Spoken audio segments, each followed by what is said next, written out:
છગન ભુજબળ મુદ્દે અજીત પવાર નારાજ, નામ લીધા વિના આપ્યો જવાબ। મહારાષ્ટ્રની નવી ચૂંટાયેલી મહાયુતિ સરકારના મંત્રીમંડળમાં એનસીપી નેતા છગન ભુજબળને સામેલ ન કરવા પર અજીત પવારે પહેલી વખત પોતાનું મૌન તોડ્યું છે। તેમણે કહ્યું કે અમુક લોકો મંત્રીમંડળમાં મંત્રી પદ ન મળવાના કારણે નારાજગી વ્યક્ત કરી રહ્યા છે, પરંતુ ઘણી વખત નવા લોકોને તક આપવામાં આવે છે। તેનો અર્થ એ નથી કે કારણ વિના ભ્રમ ફેલાવવામાં આવે। આ સાથે જ અજીતે કહ્યું કે રાજ્ય મંત્રીમંડળમાં વધુ એક તક આપવાના બદલે આપણે સિનિયર લોકોને કેન્દ્રમાં મોકલવાનો વિચાર કરી રહ્યા છે। અજીત પવાર ક્યારે પણ કોઈનો અનાદર કરતા નથી, પરંતુ આ રીતે વાત વિનાનો ભ્રમ પેદા કરવો જોઈએ નહીં। રિપોર્ટ અનુસાર અજીતે ભુજબળનું નામ લીધું નથી, પરંતુ સ્પષ્ટ છે કે તેમનો ઇશારો કોઈ તરફ હતો।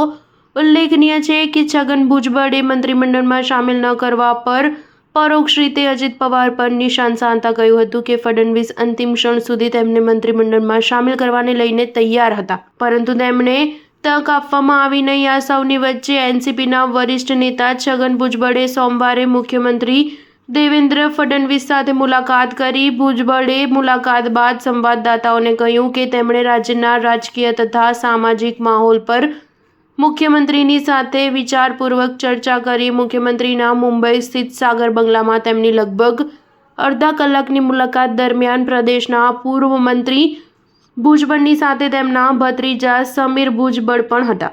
છગન ભુજબળે કહ્યું કે ફડણવીસે મને જણાવ્યું કે અન્ય પછાત વર્ગોએ વિધાનસભા ચૂંટણીમાં મહાયુતિની શાનદાર જીતમાં મહત્વપૂર્ણ ભૂમિકા નિભાવી છે અને તે આ વાતનો ખ્યાલ રાખશે કે ઓબીસી સમુદાયના હિત પ્રભાવિત ન થાય। તેમણે એ પણ કહ્યું કે મુખ્યમંત્રીએ ઓબીસી સાથે જોડાયેલા મુદ્દાઓ પર વિચાર માટે થોડો સમય માંગ્યો છે।